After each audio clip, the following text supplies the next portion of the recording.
여보, 아버지가 심근경색으로 쓰러지셨어요.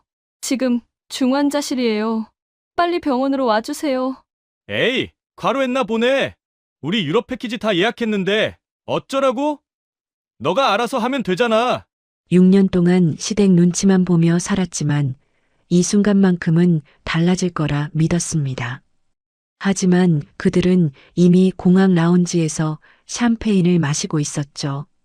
아버지 장례식에 시댁 식구 단 한 명도 오지 않았습니다. 그런데 장례 직후 찾아온 변호사가 전한 충격적인 진실. 평범하던 아버지가 알고 보니 강남 일대 건물주였고 시어머니가 15년간 운영해온 건물이 모두 유나 아버지 소유였다면 어떻게 될까요? 시청 전에 구독과 좋아요 꼭 부탁드립니다. 영상 제작에 큰 힘이 됩니다. 여보, 아버지가 쓰러지셨어요. 빨리 병원 와주세요. 유나는 떨리는 손으로 남편 준혁에게 전화를 걸었습니다. 심장이 터질 것 같았어요. 아버지가 회사 회의 중 갑자기 쓰러지셨다는 연락을 받고 택시를 타고 병원으로 달려오는 길이었죠. 아, 그래. 근데 나 지금 공항인데. 어머니랑 통화해봐. 준혁의 목소리는 놀랍도록 차분했습니다. 배경으로 공항 안내 방송 소리가 들렸어요. 유나는 다시 시어머니 최 여사에게 전화를 걸었습니다. 어머니, 저희 아버지가 심근경색으로 쓰러지셨어요. 지금 중환자실이에요. 빨리 와주세요. 에이, 과로했나 보네. 우리 유럽 패키지 다 예약했는데 어쩌라고? 너가 알아서 하면 되잖아. 우리 2주 일정이야. 시어머니의 말에 귀를 의심했습니다. 유나는 목소리를 높였어요. 어머니, 지금 농담하시는 거예요? 아버지가 중환자실에 계신다고요. 농담 아니야. 우리 작년부터 계획한 거라고. 비행기 표도 환불 안 돼. 네가 병원비 내. 그럼 잘 다녀올게. 전화가 끊겼습니다. 유나는 멍하니 핸드폰을 내려다봤어요. 택시기사가 백미러로 유나를 보며 걱정스럽게 물었죠. 손님 괜찮으세요? 네, 괜찮아요. 병원에 도착했습니다. 중환자실 앞 복도는 차가웠어요. 의사가 나왔습니다. 보호자분이십니까? 환자분이 급성 심근경색으로 쓰러지셨는데요. 지금 응급시술 중입니다. 상태가 좋지 않아서 가족분들 빨리 오셔야 할 것 같습니다. 가족이요? 유나는 쓴웃음을 지었습니다. 어머니는 10년 전에 돌아가셨고 오빠는 5년 전 교통사고로 세상을 떠났죠. 아버지와 유나 단둘이었어요. 남편과 시댁이 전부였는데 그들은 지금 공항 라운지에 있었습니다. 네, 제가 있어요. 제가 있습니다. 중환자실 유리창 너머로 아버지가 보였습니다. 온몸에 튜브가 연결되어 있었어요. 인공호흡기 소리만 차갑게 울렸죠. 유나는 유리창에 손을 댔습니다. 아빠, 괜찮을 거예요. 꼭 괜찮을 거예요.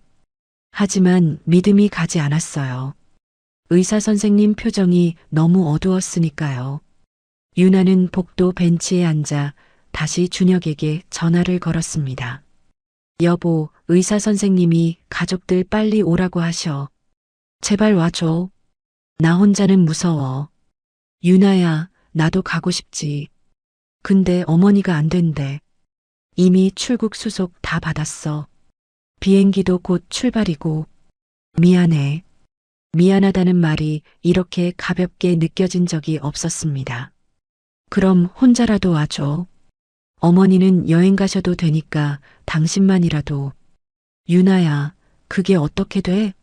어머니 혼자 유럽 보내? 내가 없으면 짐도 못 들고. 장인어른 좀 버텨봐. 우리 2주 후에 바로 갈게. 준혁의 목소리에는 미안함보다 짜증이 묻어났습니다. 유나는 더 이상 말할 수 없었어요. 전화를 끊고 바닥을 내려다봤죠. 6년이었습니다. 결혼한 지 6년 동안 유나는 늘 뒷전이었어요. 명절 때도 그랬습니다. 아버지가 혼자 계시는데도 시댁에서 나가지 못했죠. 시어머니가 허락하지 않았으니까요. 며느리가 시집 식구들 놔두고 친정 가는 게 어디 있어? 내 아버지는 혼자 사는 게 익숙하실 거야. 우리는 대가족이잖아. 그 말을 들을 때마다 고개를 숙였던 유나였습니다. 아버지는 늘 이해해 주셨어요. 괜찮아, 유나야. 넌 시댁 식구들이랑 잘 지내. 아빠는 혼자서도 잘 지낼게. 회사 일도 바쁘고. 아버지는 중소기업을 운영하셨어요. 물류회사였죠. 직원이 10명 정도 되는 작은 회사였지만 아버지는 항상 성실하게 일하셨습니다. 유나가 어렸을 때 어머니가 돌아가신 후로는 유나 혼자 키우셨어요. 대학 등록금도 결혼 자금도 모두 아버지가 마련해 주셨죠. 밤이 깊어졌습니다. 중환자실 불빛만 환하게 켜져 있었어요. 유나는 의자에서 졸다 깨기를 반복했죠. 새벽 3시쯤 간호사가 나왔습니다. 보호자분, 환자분 상태가 악화됐어요. 들어가 보세요. 유나는 벌떡 일어났습니다. 중환자실로 뛰어들어갔어요. 아버지 옆에 섰죠. 아버지는 눈을 감고 계셨습니다. 인공호흡기 소리만 규칙적으로 울렸어요. 아빠, 저예요. 유나예요. 눈 떠주세요. 아버지의 손을 잡았습니다. 차가웠어요. 의사가 들어왔습니다. 혈압이 계속 떨어지고 있습니다. 각오하셔야 할 것 같습니다. 각오라는 말이 귀에 맴돌았어요. 유나는 아버지 손을 더욱 꽉 잡았습니다. 아빠 안 돼요. 절 두고 가시면 안 돼요. 하지만 기계 소리가 점점 느려졌습니다. 의사와 간호사들이 급히 움직였어요. 유나는 밖으로 나가라는 말에 복도로 나왔죠. 10분쯤 지났을까요? 의사가 나왔습니다. 보호자분, 죄송합니다. 최선을 다했지만 유나는 그 자리에 주저앉았습니다. 아버지가 가셨어요. 혼자 가신 거예요. 딸 하나만 지켜보는 가운데 말이죠. 유나는 소리내어 울었습니다. 장례식장을 알아봤어요. 아버지 회사 근처에 있는 조용한 곳으로 정했죠. 그리고 다시 준혁에게 전화를 걸었습니다. 떨리는 손으로 번호를 눌렀어요. 여보, 아빠 돌아가셨어. 장례식은 3일장으로 할 거야. 꼭 와줘야 해. 뭐? 장인어른이? 잠깐만 어머니한테 물어볼게. 준혁의 목소리 너머로 시어머니 목소리가 들렸습니다. 뭐? 장인어른이 돌아가셨다고? 어머, 큰일이네. 근데 우리 내일 모레 귀국인데. 그때 가면 장례식 거의 끝나는 거 아니야? 유나는 핸드폰을 움켜잡았어요. 그럼 일정 앞당겨서 와줘. 나 혼자 장례식 치를 수 없어. 유나야, 그게 쉽게 되는 게 아니잖아. 비행기 표도 날리고 호텔비도 날리고 우리도 돈이 아까워. 준혁의 말에 가슴이 무너졌습니다. 돈이 중요해? 지금 내 아버지 장례식인데? 미안해. 근데 정말 어쩔 수 없어. 어머니가 절대 안 된대. 우리 돌아가면 바로 갈게. 3일장이면 마지막 날은 볼 수 있잖아. 전화가 끊겼습니다. 유나는 핸드폰을 내려놓고 천장을 올려다봤어요. 형광등 불빛이 눈부셨습니다. 장례식장 빈소는 조용했습니다. 아버지 영정 사진이 놓여 있었어요. 환하게 웃고 계신 모습이었죠. 작년에 찍은 사진이었습니다. 유나는 영정 앞에 앉아 있었어요. 조문객들이 하나 둘 들어오기 시작했습니다. 아버지 회사 직원들이 먼저 왔어요. 유나 씨, 정말 큰일 났네요. 회장님이 그렇게 갑자기 가시다니. 네, 감사합니다. 고개를 숙여 인사했죠. 직원들은 차례로 분향하고 나갔습니다. 다음으로 아버지 사업 파트너들이 왔어요. 강 회장님 정말 좋은 분이셨는데. 따님 혼자 계시네요. 사위분은 어디 계세요? 유나는 입술을 깨물었습니다. 해외 출장 중이에요. 곧 올 거예요. 거짓말이었습니다. 하지만 진실을 말할 수 없었어요. 사람들은 고개를 끄덕이며 나갔죠. 오후가 되자 아버지 대학 동창들이 왔습니다. 유나야, 내 아버지 참 훌륭한 사람이었어. 근데 사위는 어디 있어? 장인 장례식에 사위가 없다니. 한 분이 큰 소리로 물었어요. 주변 사람들이 모두 유나를 쳐다봤습니다. 유나는 얼굴이 화끈거렸어요. 급한 일이 생겨서요. 최대한 빨리 오려고 하고 있어요. 급한 일? 장인 장례식보다 급한 일이 어디 있어? 그분이 혀를 찼습니다. 다른 분들도 수군거렸어요. 요즘 젊은이들 참 이해가 안 돼. 장인어른 돌아가셨는데 출장이 뭐가 중요해? 시댁 어른들은 오셨어요? 아니요, 다들 바쁘셔서요. 유나의 목소리가 점점 작아졌습니다. 사람들의 시선이 따가웠어요. 동창 한 분이 한숨을 쉬었죠. 유나야, 힘내. 아버지는 너가 잘 살길 바라셨을 거야. 감사합니다. 밤이 되었습니다. 조문객들이 모두 돌아간 후 빈소에는 유나 혼자 남았어요. 장례식장 직원이 물었습니다. 오늘 밤 지키실 분 계세요? 저 혼자 있을게요. 혼자요? 가족분들은요? 없어요. 직원은 안타까운 표정을 지으며 나갔습니다. 유나는 아버지 영정 앞에 앉았어요. 향 냄새가 코를 찔렀죠. 아빠, 미안해요. 제가 더 자주 올 걸 그랬어요. 눈물이 흘렀습니다. 6년 동안 명절에도 아버지 생신에도 제대로 오지 못했어요. 시댁 눈치를 보느라 말이죠. 아버지는 늘 괜찮다고 하셨습니다. 회사 일도 바쁘고 해서 혼자 있는 게 편해. 유나야, 넌 시댁 식구들한테 잘해야 해. 결혼 생활이 제일 중요한 거야. 아버지는 늘 유나 걱정만 하셨어요. 그런 아버지가 혼자 이 세상을 떠나셨습니다. 유나는 영정 사진을 바라봤어요. 아버지는 환하게 웃고 계셨죠. 둘째 날이 밝았습니다. 다시 조문객들이 왔어요. 이번엔 아버지 회사 거래처 사람들이었죠. 강 회장님 정말 성실하신 분이셨는데. 따님, 이제 회사는 어떻게 하실 거예요? 아직 생각을 못했어요. 부회장님이 계시니까 괜찮을 거예요. 그분이 실무는 다 아시니까. 아버지 회사 부회장 박경태 씨가 들어왔습니다. 유나 씨, 정말 큰일 났습니다. 회장님을 이렇게 보내다니. 네, 부회장님. 감사합니다. 회사 일은 제가 잘 처리하고 있으니 걱정 마세요. 일단 장례 잘 치르세요. 박 부회장은 진지한 표정으로 말했어요. 유나는 고개를 끄덕였죠. 오후가 되자 또 다른 동창들이 왔습니다. 유나야, 내 아버지가 얼마나 너 자랑하셨는지 아니? 딸이 서울대 나와서 대기업 다닌다고.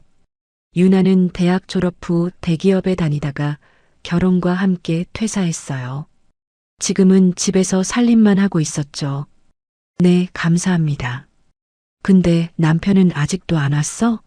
이틀째인데? 그 말에 유나는 고개를 들 수가 없었습니다. 오늘 밤에 올 거예요. 또 거짓말이었어요. 준혁에게 아침에 문자를 보냈지만 답장이 없었습니다. 시어머니에게도 전화했지만 받지 않았어요. 저녁이 되었습니다. 빈소에 앉아 있는데 핸드폰이 울렸어요. 준혁이었습니다. 여보, 지금 어디야? 유나야, 우리 지금 로마야. 바티칸 갔다 왔어. 정말 멋있더라. 유나는 핸드폰을 꽉 쥐었습니다. 나 지금 아빠 빈소에 있어. 혼자? 미안해. 우리 내일 모레 비행기 타? 그럼 모레 저녁에 한국 도착이니까 마지막 날은 볼 수 있을 거야. 마지막 날이요? 발이 나는 날 오겠다는 거예요? 어쩔 수 없잖아. 비행기 표가 그렇게 끊겼는데. 조금만 참아. 전화가 끊겼습니다. 유나는 핸드폰을 내려놓고 한참을 멍하니 앉아 있었어요. 셋째 날 아침이 밝았습니다. 발인 날이었어요. 유나는 밤새 한숨도 자지 못했습니다. 조문객들이 아침 일찍부터 왔어요. 마지막 인사를 하러 온 분들이었죠. 장례 절차가 시작됐습니다. 영구차가 준비됐어요. 상주인 유나가 영정을 들고 앞에서 걸었죠. 뒤에는 아버지 회사 직원들이 따랐습니다. 준혁과 시댁 식구들은 끝내 오지 않았어요. 화장장으로 향했습니다. 영구차 안에서 유나는 창밖을 바라봤어요. 하늘이 맑았습니다. 아버지가 좋아하시던 날씨였죠. 화장이 끝났습니다. 유나는 아버지 유골함을 받았어요. 작은 함이었습니다. 이렇게 작은 함 안에 아버지의 모든 게 담겨 있었죠. 납골 땅으로 향했습니다. 아버지를 모실 곳이었어요. 조용한 곳이었죠. 아버지가 생전에 준비해 두신 곳이었습니다. 유골함을 안치하고 나서야 모든 게 끝났어요. 유나는 집으로 돌아왔습니다. 시댁과 함께 사는 집이었어요. 집은 비어 있었죠. 시어머니와 준혁은 아직 비행기를 타지 않았을 시간이었습니다. 유나는 소파에 앉았어요. 온몸에 힘이 풀렸죠. 핸드폰이 울렸습니다. 준혁이었어요. 유나야, 우리 지금 공항이야. 곧 비행기 타. 장례 잘 치렀어? 네, 다 끝났어요. 그래, 수고했어. 우리 내일 아침에 도착할 거야. 그럼 이따 봐. 전화가 끊겼습니다. 유나는 핸드폰을 내려놓고 천장을 올려다봤어요. 눈물이 흘렀습니다. 다음 날 아침이었습니다. 현관문이 열렸어요. 시어머니와 준혁이 여행 가방을 끌고 들어왔죠. 어머, 유나야, 많이 힘들었지? 시어머니의 목소리는 여전히 가벼웠습니다. 마치 주말 여행 다녀온 것처럼요. 유나는 거실 소파에 앉아 있었어요. 들어오세요. 시어머니는 가방에서 뭔가를 꺼냈습니다. 자, 이거 면세점에서 산 건데 네 거야. 장례식 못 가서 미안한 마음에. 명품 가방이었어요. 유나는 그걸 받지 않았습니다. 어머니, 제 아버지 장례식이었어요. 알지, 알아. 그러니까 이렇게 선물도 사왔잖아. 선물이요? 유나의 목소리가 떨렸습니다. 제 아버지가 돌아가셨는데 어머니는 유럽 여행을 가셨어요. 장례식에도 안 오셨고요. 그런데 지금 면세점 선물로 때우시려고요? 시어머니의 얼굴이 굳었어요. 뭐, 지금 나한테 대드는 거야? 대드는 게 아니에요. 전 이해가 안 돼서 물어보는 거예요. 어떻게 그러실 수 있었어요? 준혁이 유나의 팔을 잡았습니다. 유나야, 말 조심해. 어머니한테 어떻게 그렇게 말을 해? 유나는 그 손을 뿌리쳤어요. 조심할 말이 뭐가 있어요? 내가 6년 동안 얼마나 참았는데 그동안 쌓였던 감정이 터져 나왔습니다. 명절 때마다 친정 못 가게 하셨죠? 아빠가 혼자 명절 보내는 동안 전 시댁에서 설거지만 했어요. 아빠 생신에도 제 생일에도 못 갔어요. 어머니가 허락 안 하셨으니까요. 시어머니가 벌떡 일어났습니다. 그래, 내가 그랬어. 며느리가 시댁 식구들 놔두고 친정 가는 게 말이 돼? 그럼 친정 아버지가 죽어가는데도 안 가는 게 말이 돼요? 여보, 준혁이 소리를 질렀어요. 어머니한테 어떻게 그렇게 말을 해? 사과해. 내가 왜 사과해요? 잘못한 게 뭐예요? 지금 어른한테 소리를 지르잖아.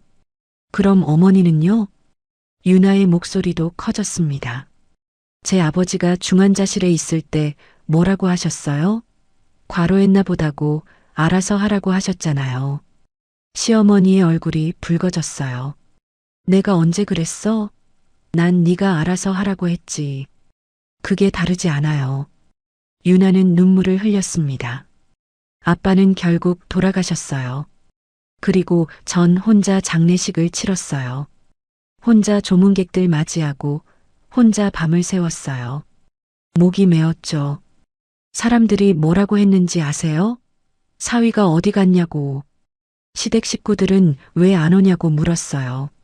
전 고개도 못 들었어요. 너무 창피했어요. 눈물이 쏟아졌습니다. 6년 동안 참았어요. 시어머니가 제 요리에 트집 잡을 때도, 제 옷차림 지적하실 때도, 제 친구 만나지 말라고 하실 때도 다 참았어요. 좋은 며느리가 되려고 노력했어요. 시어머니가 비웃듯 말했습니다. 노력? 그게 노력이야? 넌 늘 표정이 어두웠어.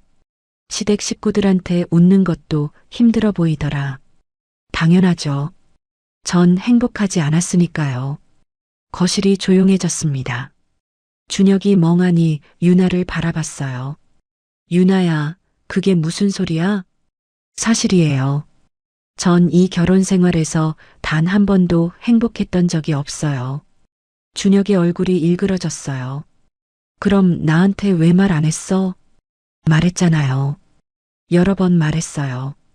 어머니가 너무 심하시다고, 좀 말려달라고. 그때마다 뭐라고 했어요? 유나는 준혁을 똑바로 쳐다봤습니다. 어머니 성격이 원래 그렇다고 이해하라고 했잖아요. 제가 참으면 된다고 했잖아요. 준혁은 아무 말도 하지 못했어요. 시어머니가 다시 입을 열었죠. 좋아. 내가 그렇게 불만이 많았으면 진작 말하지 그랬어? 우리가 뭐 붙잡아둔 것도 아닌데. 지금 뭐라고 하신 거예요? 나가고 싶으면 나가라는 거지. 우리 준혁이 여자 많아. 유나는 온몸에 소름이 돋았습니다. 6년 동안 자신을 묶어둔 건 사랑이 아니었어요. 그저 편리한 며느리가 필요했던 거였죠. 좋아요. 이혼할게요. 준혁이 화들짝 놀랐습니다. 뭐, 유나야, 지금 정신이 있는 거야? 네. 이제야 정신 차렸어요. 장인어른 돌아가셔서 힘든 거 알아. 근데 그렇다고 이혼은. 힘든 건 어제 오늘 일이 아니에요. 전 6년 동안 힘들었어요. 그리고 이번에 확실히 알았어요. 당신들한테 전 가족이 아니라 그냥 일꾼일 뿐이구나. 시어머니가 코웃음을 쳤습니다. 좋아. 내 마음대로 해봐. 근데 위자료 같은 건 기대하지 마. 네가 먼저 이혼하자고 한 거니까. 상관없어요. 전 그냥 자유롭고 싶어요. 유나는 안방으로 들어갔습니다. 서랍에서 결혼 반지를 꺼냈어요. 그리고 거실로 나가 탁자 위에 놓았죠. 일주일 안에 서류 보낼게요. 협조해 주세요. 시어머니와 준혁은 말없이 서 있었습니다. 유나는 가방을 챙겨 집을 나왔어요. 일주일이 지났습니다. 유나는 아버지 집에 머물고 있었어요. 이혼 서류가 도착했습니다. 준혁은 아무런 연락도 없이 서명해서 보냈더군요. 변호사 사무실에 갔습니다. 이혼 서류에 최종 서명을 했어요. 축하드립니다. 이제 자유의 몸이시네요. 변호사의 말에 유나는 쓸쓸하게 웃었습니다. 사무실을 나와 거리를 걸었어요. 사람들이 웃으며 지나갔죠. 집으로 돌아왔습니다. 아버지 집은 조용했어요. 아버지 방 앞에 섰습니다. 문을 여는데 손이 떨렸어요. 방 안은 그대로였죠. 서랍을 열었습니다. 낡은 수첩이 나왔어요. 펼쳐보니 아버지 글씨가 빼곡했습니다. 유나 대학 등록금 500만 원, 유나 결혼 자금 3천만 원, 유나 명절 용돈 50만 원. 아버지가 유나에게 준 돈을 하나하나 적어두셨더군요. 마지막 장에 이렇게 적혀 있었습니다. 우리 딸 고생 많다. 시댁에서 힘들 텐데 늘 웃는 모습 보여줘서 고마워. 아빠는 내가 행복하면 그걸로 충분해. 수첩을 쥔 손이 떨렸습니다. 유나는 그대로 바닥에 앉아 울었어요. 아빠 미안해요. 효도 한번 제대로 못 해드렸어요. 다음 날 오후였습니다. 초인종이 울렸어요. 문을 열자 중년 남자가 서 있었습니다. 깔끔한 정장 차림이었죠. 강유나 씨 맞으시죠? 네, 그런데요. 저는 법무법인 정도에서 나온 변호사 정태민입니다.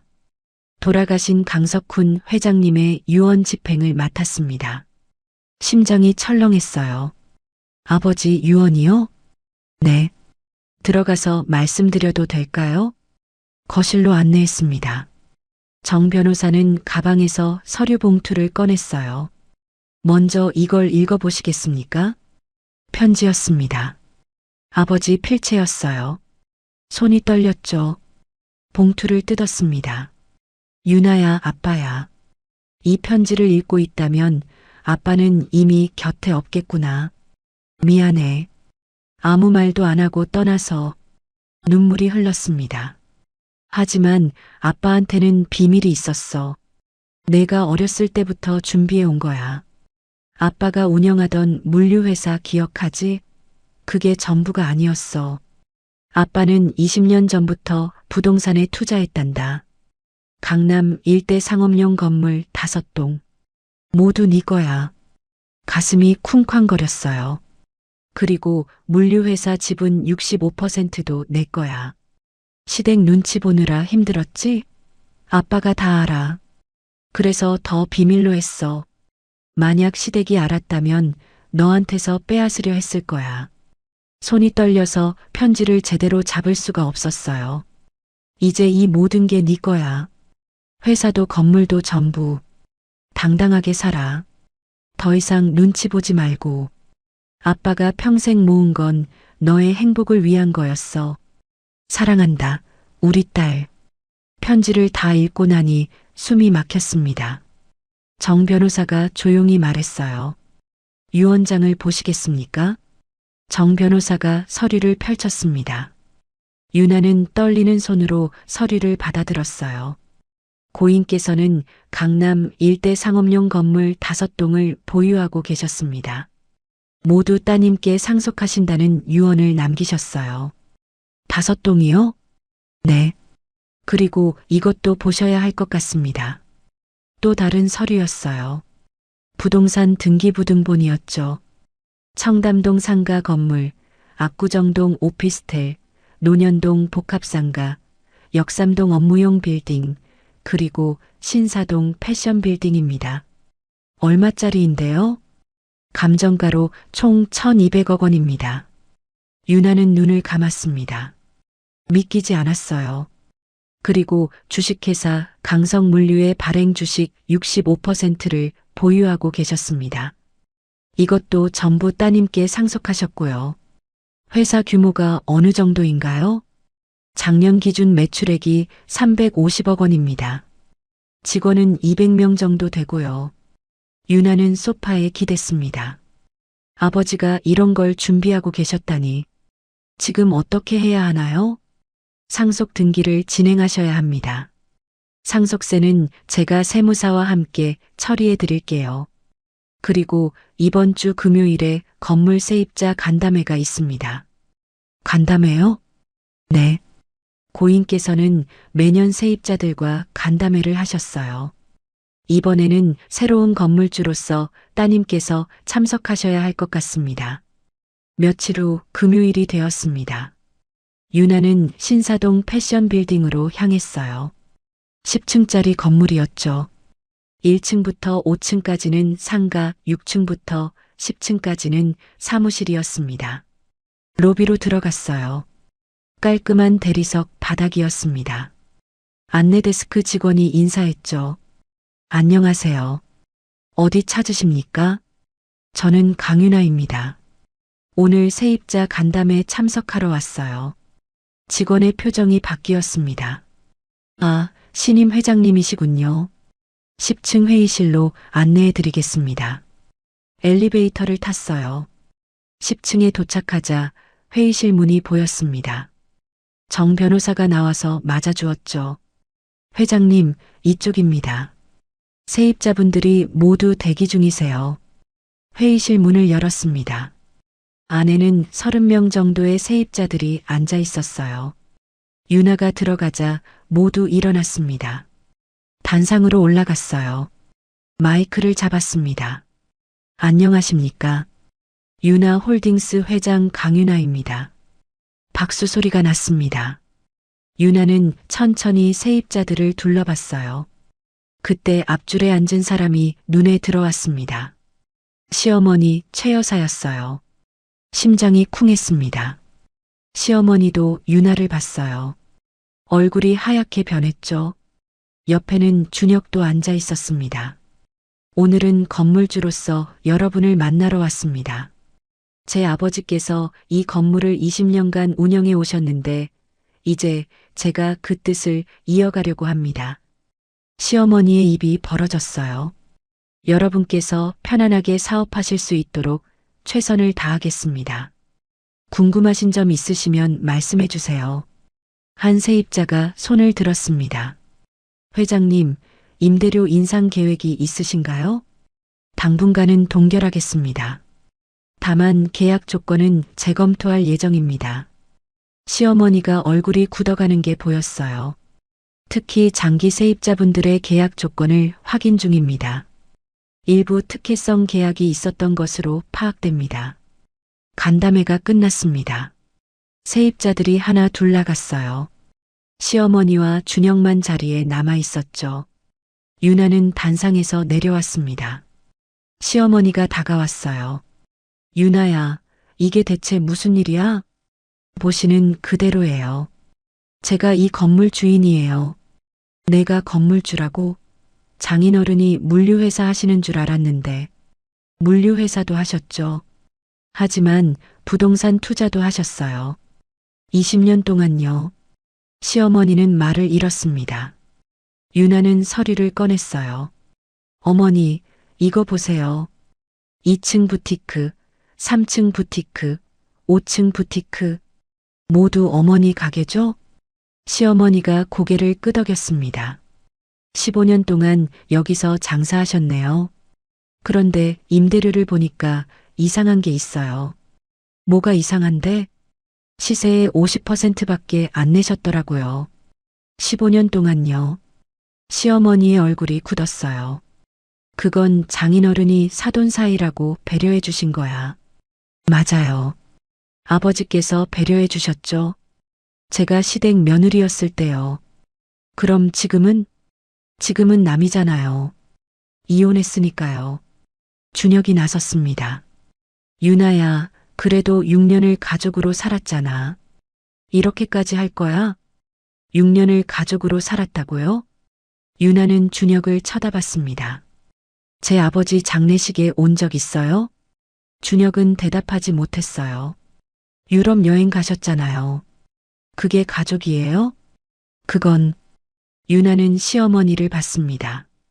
어머니, 계약서 확인해 보니까 특약 사항이 있더라고요. 가족관계 유지 조건부 할인이라고요. 시어머니의 눈이 커졌어요. 이혼으로 그 조건이 소멸됐어요. 그래서 정상 임대료로 조정하려고 합니다. 잠깐만, 그럼 우리 임대료가 2배로 오른다는 거야? 네. 그리고 15년치 차액도 청구할 겁니다. 뭐? 시어머니가 소리쳤어요. 계약서에 명시되어 있어요. 조건 위반 시 소급 적용한다고요. 그게 얼마인데? 정 변호사가 나섰습니다. 계산해 보니 약 30억 원입니다. 시어머니는 그 자리에서 주저앉을 뻔했어요. 일주일이 지났습니다. 유나는 회장실에 앉아 있었어요. 넓은 사무실이었죠. 창밖으로 서울 시내가 보였습니다. 정 변호사가 급히 들어왔어요. 회장님, 문제가 생겼습니다. 무슨 일이에요? 최 여사가 다른 세입자들을 선동하고 있습니다. 신임 회장이 일방적으로 임대료를 올린다고요. 서류를 받아들었습니다. 세입자 20명이 연명으로 민원을 넣었더군요. 건물주 갑질이라는 제목이었어요. 내용을 읽는데 화가 났습니다. 이분들 계약서 확인했나요? 대부분 정상 임대료를 내고 계십니다. 최 여사만 특별 할인을 받았고요. 그럼 왜 민원을 내는 거죠? 최 여사가 거짓말을 한 것 같습니다. 모든 세입자 임대료를 올린다고 말한 것 같아요. 유나는 한숨을 쉬었습니다. 긴급 세입자 회의를 소집해 주세요. 내일 당장요. 다음 날 오후였습니다. 회의실에 세입자들이 모였어요. 불안한 표정들이었죠. 유나는 단상에 섰습니다. 오늘 이렇게 급히 모신 이유는 오해를 풀기 위해서입니다. 일부에서 임대료를 일방적으로 올린다는 소문이 있는데 사실이 아닙니다. 한 세입자가 손을 들었어요. 그럼 최 여사 임대료 인상은 뭡니까? 그건 특별한 경우입니다. 스크린을 켰어요. 계약서가 나타났습니다. 이 계약서를 보시면 가족관계 유지 조건부 할인이라는 특약이 있습니다. 제가 최 씨 가족과 이혼하면서 이 조건이 소멸됐어요. 세입자들이 웅성거렸습니다. 다른 분들 계약은 정상적으로 체결된 것이고 임대료 동결을 약속드립니다. 최 여사가 일어났어요. 그래도 15년치 차액을 청구하는 건 너무하지 않습니까? 계약서에 명시된 사항입니다. 유나는 차분하게 말했습니다. 그리고 최 여사께서 다른 세입자분들께 거짓 정보를 퍼뜨린 것도 확인했습니다. 회의실이 조용해졌어요. 만약 이런 행위가 계속되면 임대차 계약 해지 조항을 발동하겠습니다. 최 여사의 얼굴이 하얗게 변했습니다. 회의가 끝나고 세입자들이 하나 둘 나갔어요. 몇몇이 유나에게 다가왔죠. 회장님, 오해했습니다. 앞으로 잘 부탁드립니다. 감사합니다. 하지만 위기는 끝나지 않았어요. 그날 저녁 뉴스에서 보도가 나왔습니다. 강남 건물주 며느리 내쫓기 논란. 이혼 후 시어머니 가게에 30억 청구. 기자들이 건물 앞에 몰려들었습니다. 다음 날 아침 출근하는데 기자들이 유나를 둘러쌌어요. 회장님, 시어머니한테 30억 청구하신 게 사실입니까? 이혼 보복 아니냐는 지적이 있는데요. 유나는 아무 대답도 하지 않고 건물 안으로 들어갔습니다. 회장실로 올라가자 정 변호사가 기다리고 있었어요. 회장님, 언론 대응을 해야 할 것 같습니다. 어떻게 해야 하죠? 사실관계를 명확히 밝히는 게 좋겠습니다. 계약서 내용을 공개하고요. 하지만 그날 오후 더 큰 문제가 터졌습니다. 유나의 회사 주가가 10% 급락했어요. 물류회사는 상장사였거든요. 투자자들이 불안해하고 있습니다. 회장님, 이미지가 나빠지면서요. 김태호 비서실장이 보고했습니다. 중년의 남성으로 아버지 때부터 20년간 일한 사람이었어요. 김 실장님, 어떻게 해야 할까요? 회장님, 고 회장님께서 이런 날을 대비해 모든 걸 준비해 두셨습니다. 무슨 말씀이세요? 김 실장은 서류를 꺼냈습니다. 고 회장님께서는 주요 기업 총수들과 깊은 관계를 맺고 계셨습니다. 제가 그분들께 연락드리겠습니다. 다음 날 놀라운 일이 벌어졌어요. 국내 10대 기업 중 3곳의 회장들이 동시에 성명을 발표했습니다. 강석훈 회장은 우리 업계에 존경받는 선배였습니다. 따님 강유나 회장을 전폭 지지합니다. 또 다른 회장은 이렇게 말했죠. 법적 절차에 따른 정당한 권리 행사를 비난해서는 안 됩니다. 강유나 회장의 경영 능력을 믿습니다. 언론 분위기가 완전히 바뀌었습니다. 며느리 내쫓기가 아니라 정당한 계약 이행이라는 기사들이 쏟아졌어요. 유나는 김 실장을 봤습니다. 김 실장님, 아버지께서 정말 이런 걸 준비하셨어요? 네. 고 회장님께서는 회장님이 어려움을 겪을 걸 예상하셨습니다. 그래서 든든한 후원자들을 만들어 두셨죠. 유나는 눈물이 났습니다. 아버지는 세상을 떠나서도 자신을 지켜주고 계셨어요. 주가도 회복되기 시작했습니다. 오히려 위기 이전보다 더 올랐어요. 투자자들이 유나의 단호한 경영 스타일을 긍정적으로 평가한 거죠. 한 달이 지났습니다. 유나는 회사 경영에 집중하고 있었어요. 건물 관리도 물류회사 운영도 점차 익숙해졌죠. 그런데 어느 날 오후였습니다. 정 변호사가 급히 찾아왔어요. 회장님, 중요한 정보를 입수했습니다. 무엇인가요? 최 여사 쪽에서 이상한 움직임이 포착됐습니다. 정 변호사는 노트북을 열었어요. 최 여사가 한 달 전부터 변호사를 선임했습니다. 상속재산소송 전문 변호사예요. 상속재산소송이요? 네. 그리고 더 놀라운 게 있습니다. 변호사 선임 날짜를 보세요. 화면에 날짜가 보였습니다. 유나는 숨이 멎었어요. 아버지 돌아가시기 한 달 전이었어요. 이게 무슨 뜻이죠? 최 여사가 장인어른 사망을 예상하고 미리 준비했다는 겁니다. 정 변호사는 다른 서류를 펼쳤습니다. 그리고 이건 변호사 사무실에서 유출된 상담 기록입니다. 최 여사가 며느리 자격으로 상속재산 일부를 청구할 수 있는지 문의했어요. 유나는 서류를 읽었습니다. 손이 떨렸어요. 6년간 시부모를 모셨으니 기여분을 인정받아야 한다는 내용이었죠. 그리고 이것도 보세요. 또 다른 서류였습니다. 유럽 여행 예약 날짜입니다. 장인어른 사망 2주 전에 예약했어요. 유나는 의자에 앉았습니다. 모든 게 계획된 일이었어요. 최 여사는 아버님 건강이 안 좋다는 걸 알고 있었던 것 같습니다. 그래서 미리 변호사를 선임하고 장례식도 피할 계획을 세운 거죠. 왜 장례식을 피한 거죠? 감정 개입을 최소화하기 위해서입니다. 나중에 소송할 때 냉정하게 보이려고요. 유나는 주먹을 꽉 쥐었습니다. 증거가 확실한가요? 네. 변호사 상담 기록, 여행 예약 내역 모두 확보했습니다. 그리고 더 있습니다. 정 변호사는 계속 말했어요. 최 여사가 15년간 할인받은 임대료, 그 돈으로 뭘 했는지 추적했습니다. 결과가 어떻게 나왔어요? 부티크 확장 자금으로 사용했습니다. 2층 가게로 시작해서 3층, 5층까지 늘린 거죠. 모두 아버님 건물에서요. 유나는 쓴웃음을 지었습니다. 그러니까 아버지 돈으로 사업을 키운 거네요. 맞습니다.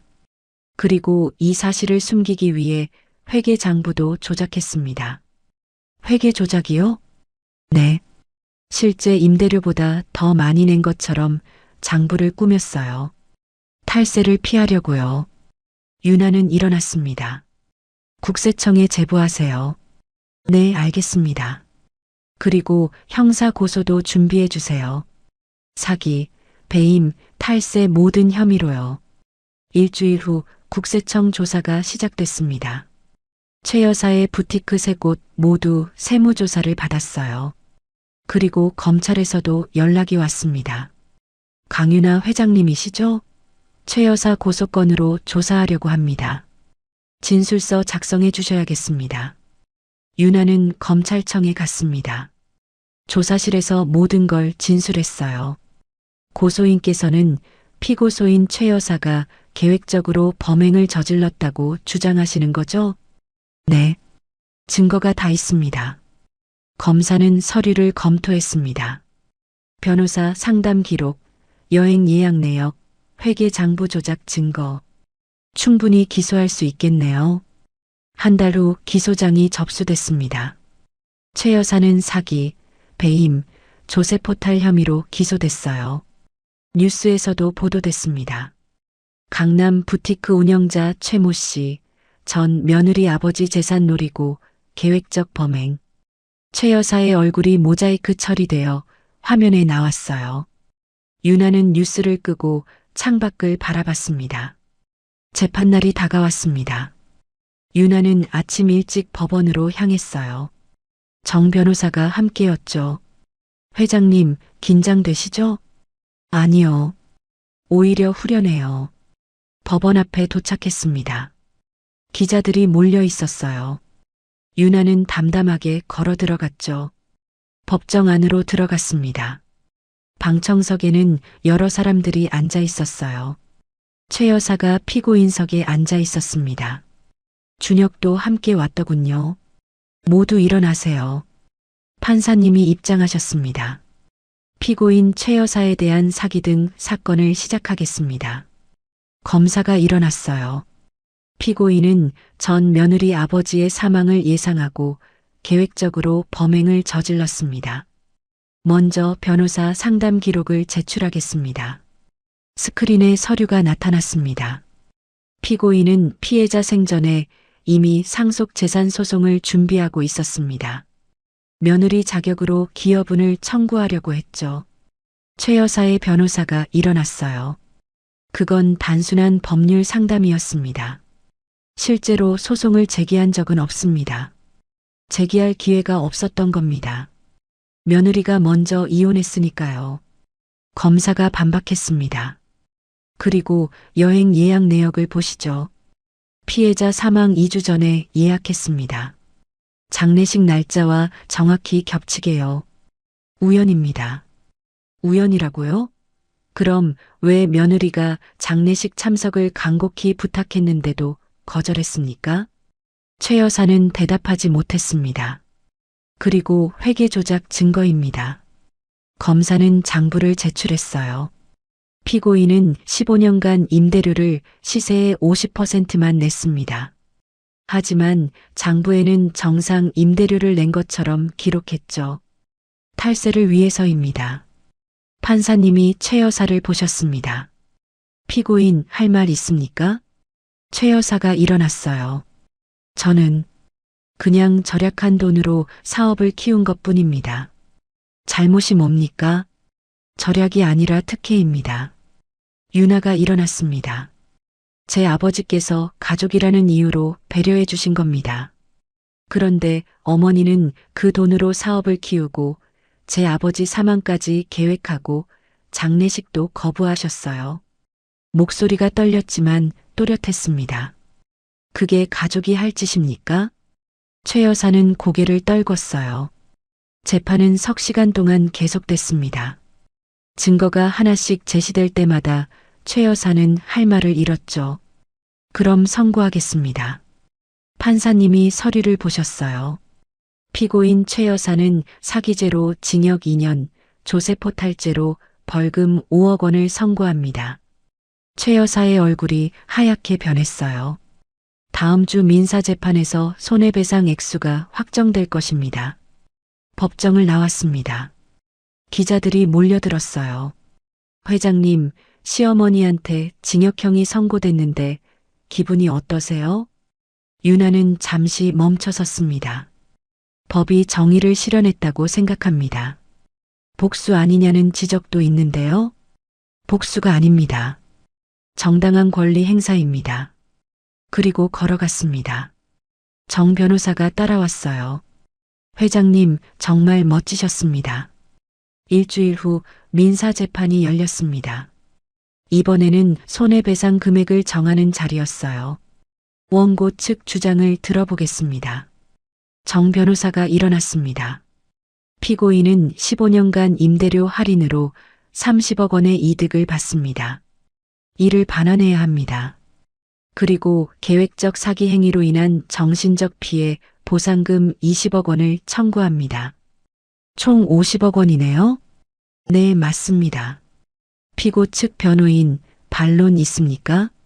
최 여사 변호사가 일어났습니다. 50억은 과도합니다. 피고인에게는 지불 능력이 없습니다. 지불 능력은 판결과 무관합니다. 판사님이 말씀하셨어요. 원고의 손해액 산정이 합리적이라고 판단됩니다.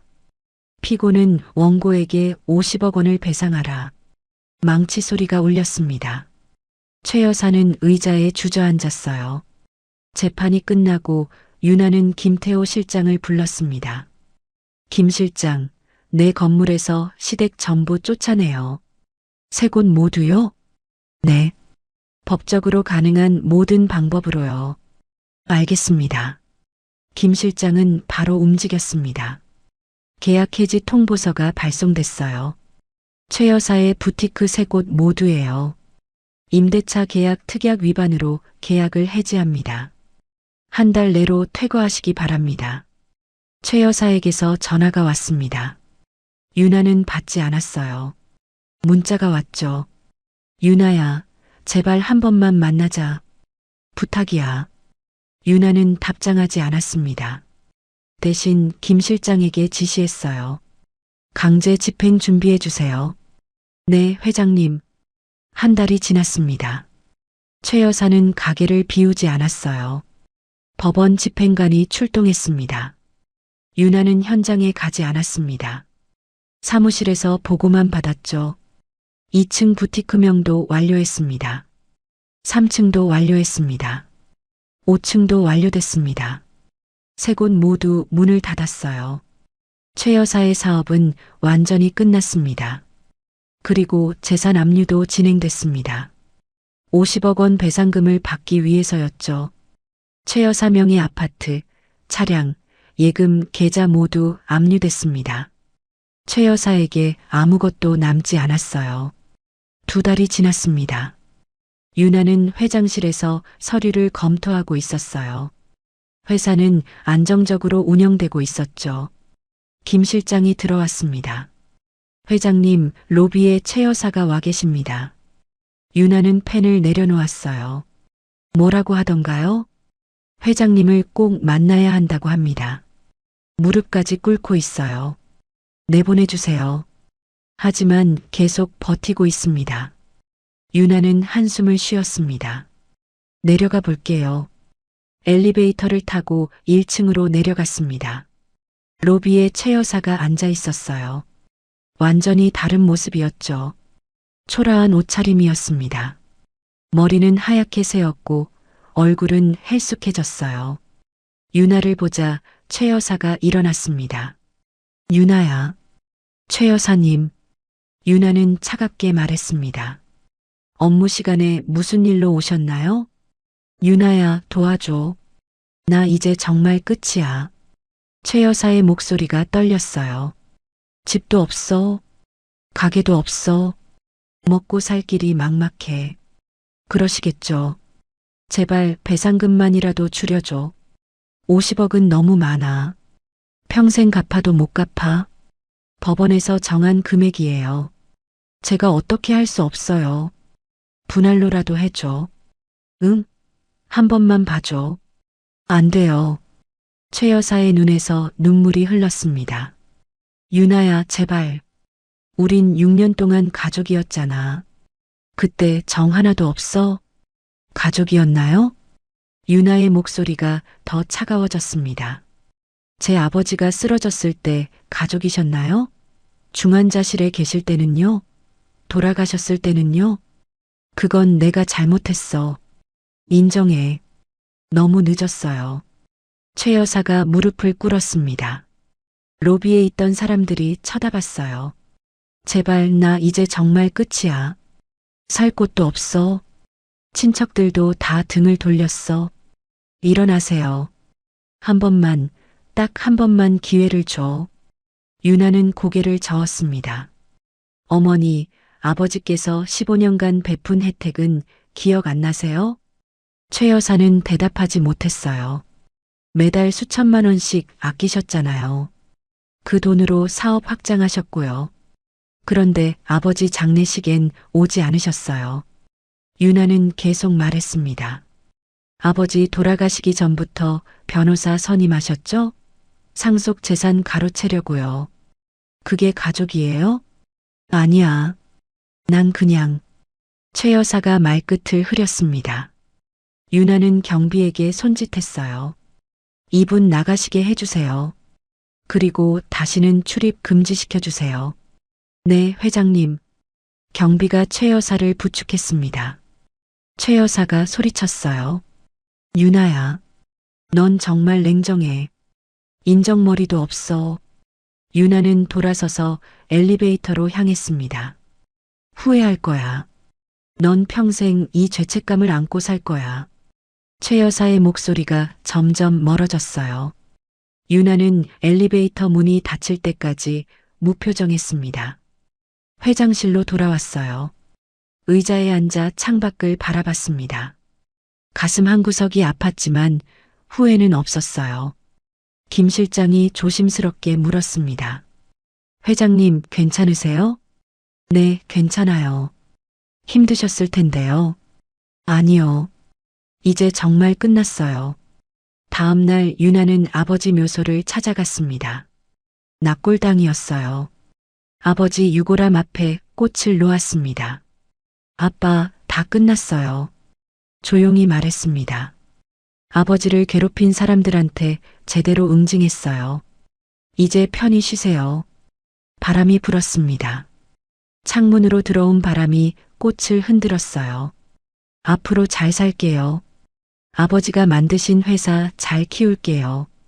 직원들도 잘 챙기고 세입자들도 잘 도와줄게요. 사랑해요, 아빠.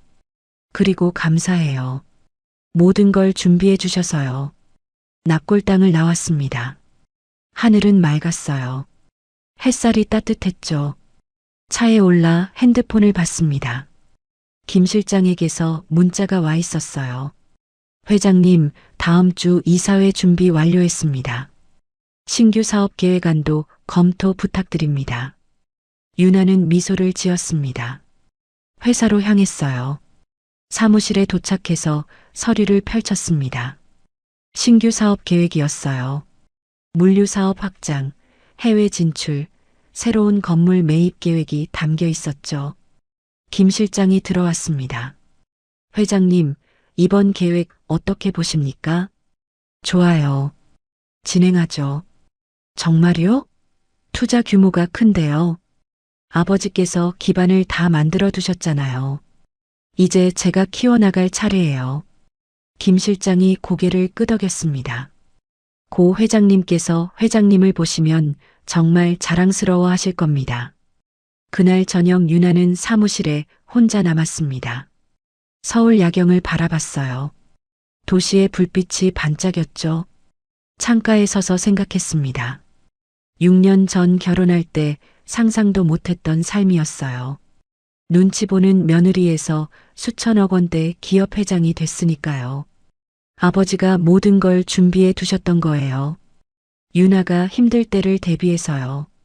건물도 회사도 든든한 조력자들도 모두요. 그리고 가장 중요한 건 용기였습니다. 당당하게 살 수 있는 용기를 주셨어요. 핸드폰이 울렸습니다. 정 변호사였어요. 회장님, 최 여사 쪽에서 항소 포기했습니다. 배상금 분할 납부 신청했고요. 승인해 주세요. 대신 한 달이라도 연체하면 바로 강제 집행하겠다고 전해주세요. 알겠습니다. 전화를 끊고 다시 창밖을 바라봤습니다. 별이 빛나고 있었어요. 유나는 책상으로 돌아와 앉았습니다. 내일 일정을 확인했어요. 오전에 이사회, 오후에 세입자 간담회, 저녁에 거래처 미팅이 있었죠. 할 일이 많았습니다. 하지만 두렵지 않았어요. 오히려 설레었죠. 이제 진짜 시작이에요. 스스로에게 말했습니다. 더 이상 눈치 보지 않는 삶, 당당하게 살아가는 삶, 아버지가 원하신 삶이었어요. 컴퓨터를 켰습니다. 이메일을 확인하고 내일 회의 자료를 검토했어요. 밤이 깊어갔지만 유나는 계속 일했죠. 새벽 1시가 넘어서야 퇴근했습니다. 빌딩을 나서는데 경비가 인사했어요. 회장님, 수고하셨습니다. 네, 고생하세요. 차에 올라탔습니다. 시동을 걸고 집으로 향했어요. 이제는 유나 혼자만의 집이었죠. 아파트에 도착해서 현관문을 열었습니다. 고요했어요. 하지만 외롭지 않았습니다. 샤워를 하고 침대에 누웠어요. 천장을 올려다봤죠. 아빠, 잘 자요. 조용히 말하고 눈을 감았습니다. 평온했어요. 내일 아침이 기다려졌습니다. 새로운 하루, 새로운 도전, 새로운 가능성이 기다리고 있었으니까요. 유나는 미소를 지으며 잠에 들었습니다. 진짜 자신의 인생이 시작된 거였어요.